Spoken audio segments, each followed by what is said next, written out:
Peloponeso. Então, Liga do Peloponeso. Estão me vendo? Estão me ouvindo? Sim. Ah, então beleza. Houve um barulho aqui, eu achei que tinha parado a apresentação. Olha, deve ter sido mensagem que chegou. Mas depois eu vou ler para vocês. Então, nós temos essa criação dessa Liga do Peloponeso, e aí, o que vai acontecer? Corinto vai se posicionar ao lado de Esparta. E aí nós vamos começar um conflito entre as polis da Liga de Delos e Esparta. Galera, claro, gente, Esparta muito mais forte, Esparta militarizada, vai atacar por terra, muito mais forte do que os gregos. E aí, essa guerra, essa vitória dos espartanos, na verdade, o que vai acontecer? Significou de vez a ruína desse mundo grego. E os macedônios, só de olho, esperando o momento certo, para que eles pudessem cada vez mais invadir. Então, ó, a Liga do Peloponeso, nós temos a parte de Atenas, Termópilas aqui, ó, mostrei para vocês.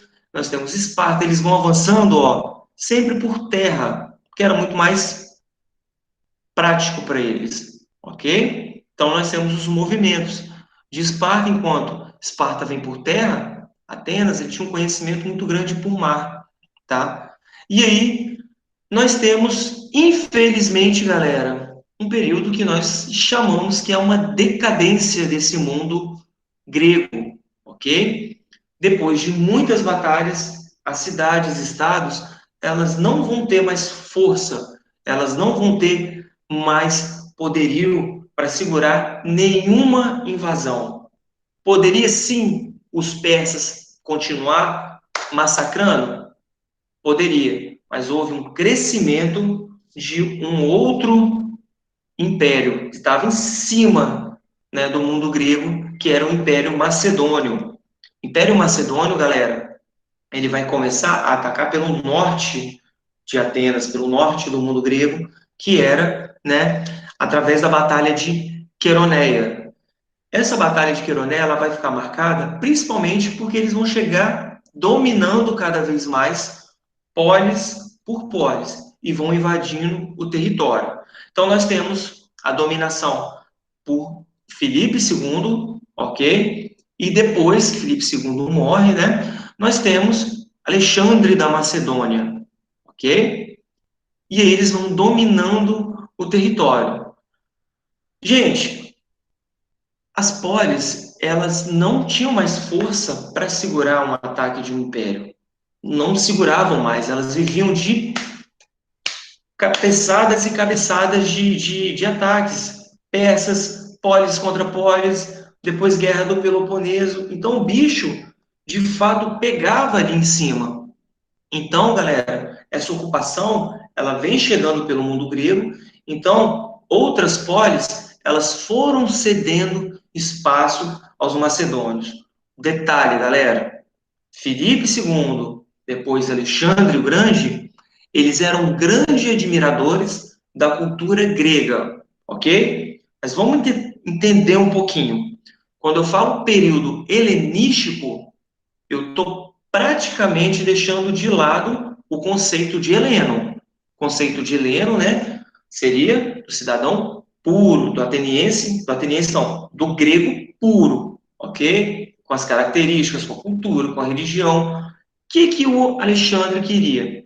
O Alexandre, ele mantinha as características do mundo grego. Claro, ele vai impor o seu império, mas ele mantinha algumas características. Por isso que se chama helenístico, porque tinha um pouquinho da cultura grega dentro desse império de Alexandre, ok? Tanto na Ásia quanto no Egito, tanto que a biblioteca de Alexandre, né, a biblioteca de Alexandria, vai ter muitos livros de filósofos gregos, ciência, né, que foi sendo construída na Grécia. Então, quando você fala desse período helenístico, estou jogando já, a montanha russa está descendo, o mundo grego está se desfazendo cada vez mais, Império Macedônio crescendo, mas ele mantendo um pouquinho desse mundo grego. Lembrando que o Alexandre, ele foi, né, teve como seu mentor um grande filósofo, que é Aristóteles, que também nasceu na Macedônia e foi para Atenas estudar, né, nas escolas gregas, principalmente discípulo de Platão. Beleza? Tranquilo? Gente, nunca pensem que os gregos foram assimilando facilmente esses costumes helenísticos, esses costumes macedônios, dessa nova cultura. Eles continuavam vendo os macedônios como bárbaros. Estão chegando, estão tomando território, nós pagamos impostos a eles agora, tá? Então, por mais que eles gostassem da nossa cultura, cá para nós. Esses camaradas estão bagunçando a nossa autonomia. É o fim da autonomia das cidades-estado. Estou acabando com isso. A partir de agora, estou fazendo parte de um império. Então, quando você tinha a Grécia Antiga, você tinha isso aqui, ó. Olha a Macedônia como começa, ó, a invadir através da Batalha de Queroneia e depois a expansão final dela quando ela vai chegar aqui para invadir Esparta e Atenas. Então ela vai, ó, buscar cada vez mais, invadir não, ela vai influenciar cada vez mais Esparta e Atenas que não tinha mais a sua autonomia, tá? Então ele vai ter essa máxima extensão. Outro detalhe, galera, e aí o Alexandre ele não vai viver muito tempo, ele morre com 30 e poucos anos. E aí o que, que vai acontecer? O império dele vai ser dividido, beleza? Nós vamos ter uma divisão do império, onde a parte da Europa vai ficar com um general, a segunda parte vai ficar com outro general e a terceira com outro. Então nós temos o Egito que vai ficar com Ptolomeu, ok? Antico, que vai ficar com a parte da Ásia, a conquista também da Pérsia, beleza? E o Antígono, Europa. Galera, por que que os persas não vão conseguir segurar esse império macedônio que vai crescendo muito? Porque os persas, como eu disse para vocês, eles não eram unificados. Eles não tinham esse desejo de união. Cada um era praticamente pensamentos diferentes que forjavam um novo império. Então isso ia enfraquecendo muito, então foi muito fácil com que os macedônios fossem se expandindo pela Ásia. E aí eles vão levar suas influências também na Península Ibérica, eles vão conquistar a Itália, tá? Eles vão também trazer muito desculpa, conquistar a Itália, não, influenciar a Itália muito em seu pensamento helenístico também, essa cultura grega. Então, isso é muito importante para que vocês saibam. Galera, e aí nós temos o declínio desse império, principalmente, né, do império de Alexandre, que já havia sido dividido em três generais, em três cabeças, que vão continuar a sua expansão também com a República Romana. Muita gente tem uma confusão muito grande de falar, pô, mas não foi do Império? Não. Na República Romana, pessoal, nós temos um aumento e uma expansão do território romano. Depois, no Império, né? Desculpa que eu acabei falando aqui, até eu me confundi. Galera, o declínio ele começa por quê? A República Romana, ela começa a ganhar espaço entre esses territórios, né? E depois os generais vão trazer para Roma a ideia de império, de uma expansão cada vez maior. Pessoal, uma coisa muito bacana que bacana não, né? Que os macedônios eles vão trazer, tá? Se a gente fala macedônios, outros falam macedônicos, mas a forma correta é macedônios. Talvez até vocês podem pegar escrito em algum slide, assim, da forma errada. Então, nós temos, muito importante, pessoal, a descoberta cada vez maior, né? A criação cada vez maior de um pensamento forte voltado também para a ciência. os gregos, eles eram muito sinistros para pensar um pouco na ciência, no desenvolvimento, no pensamento da razão. Isso é uma herança que os macedônios vão incorporar nesse novo império, essa ideia da ciência, essa ideia de você descobrir como era, principalmente, a ideia da astronomia também, a ideia da Via Láctea, a ideia de você compreender o universo, isso também é uma herança grega. Também, pessoal, essa biblioteca de Alexandria, quando foi construída no Egito, hoje nós não temos, né, ela foi incendiada, nós temos também esse grande feito, né?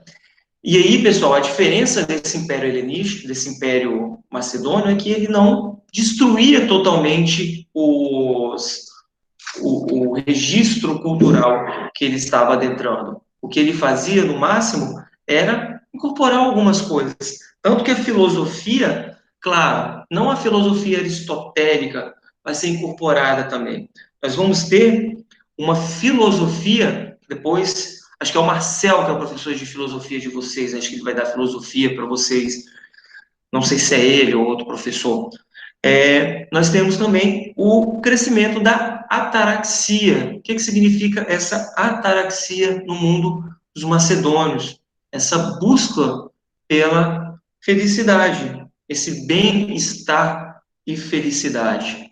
Então, galera, é muito importante que vocês entendam isso, porque a partir de agora o Império Romano, quando ele vai avançando pelo território que era dominado pelo Império Macedônico, ele vai destruindo muito daquilo que foi deixado, essa cultura grega, como as bibliotecas, muita coisa vai sendo destruída aos poucos, e depois nós vamos ter um resgate apenas lá no Renascimento cultural, no final da Idade Média, onde muitos escritos desse mundo grego vai sendo descoberto novamente, desse magnífico mundo grego. Então, uma coisa muito importante, deixa eu parar essa apresentação aqui e voltar para vocês. Uma coisa, galera, muito importante que nós temos que saber é que nada na história ela vai acontecer como um fato, algo isolado, tá? Tô vendo aqui o Guilherme, a Amanda, a Isabela, agora eu consigo ver vocês de vez. O Luiz. Então, galera, nada na história, pessoal, está acontecendo como algo isolado. Tudo faz parte de um processo, tá bom? Então, olha, quando nós começamos a estudar o mundo grego, nós tivemos um conceito de razão, nós tivemos um conceito de propriedade privada, nós tivemos um conceito cada vez maior de uma sociedade que está crescendo e que outras sociedades vão beber da mesma fonte, tá? Então, isso é muito importante. Essa sociedade grega,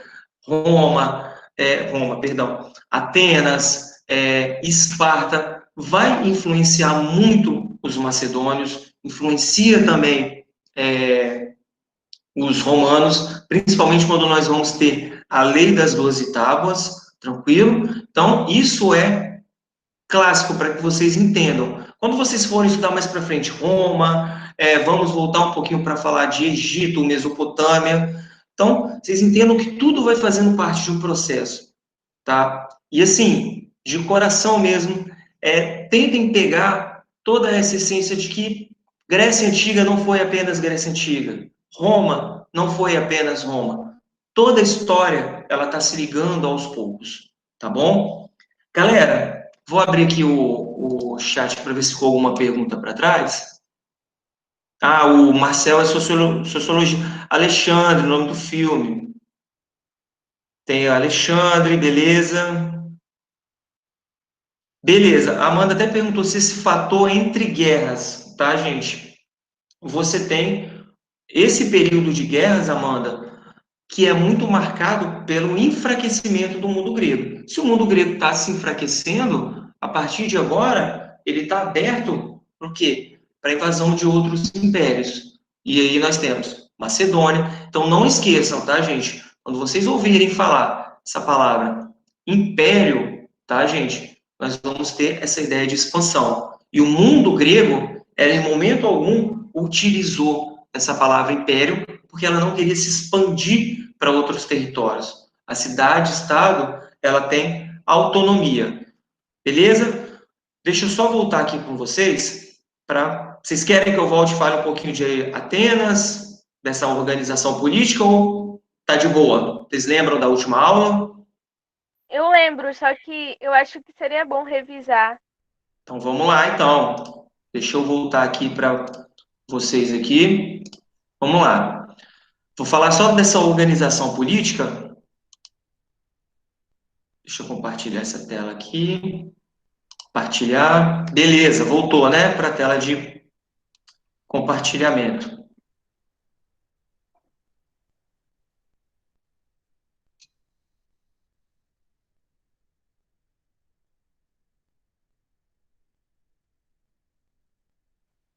Beleza, galera. Então, nós temos uma organização política em Atenas. Ela era muito mais complicadinha do que a participação espartana. Vamos lá. Você tinha grandes proprietários de terra, minha aula já está acabando aqui, não posso tomar o tempo do William, né, que é o professor.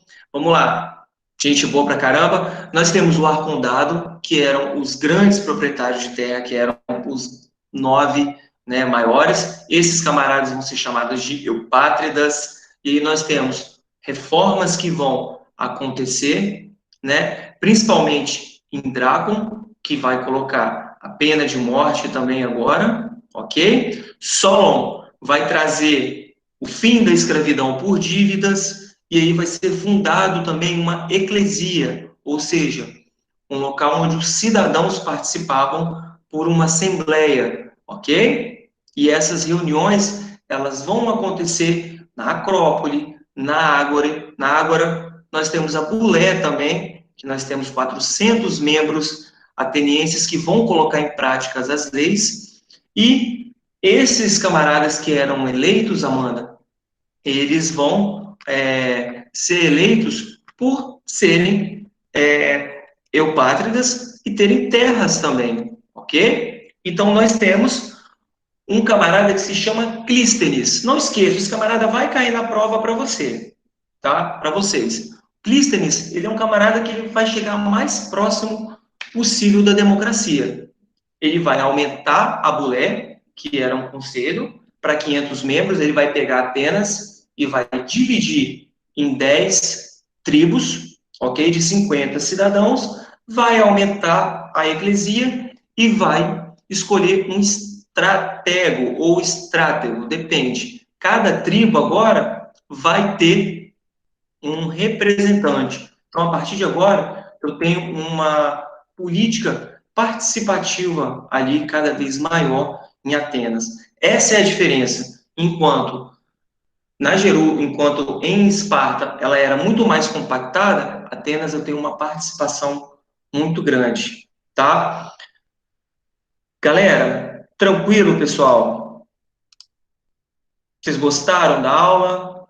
De boa? Gostei. Deixa eu colocar aqui o meu Instagram aqui no bate-papo, que aí se vocês tiverem alguma dúvida, vocês podem me procurar, que a gente troca uma ideia, tá bom? Ninguém tá sozinho, não. Beleza? Gente, prazer, tá? Queria só dizer para vocês que vocês são especiais demais, vocês já são diferenciados por estarem aqui estudando, mantendo o esforço de vocês, tá bom? E sigam firme, forte na luta sempre e contem comigo, beleza?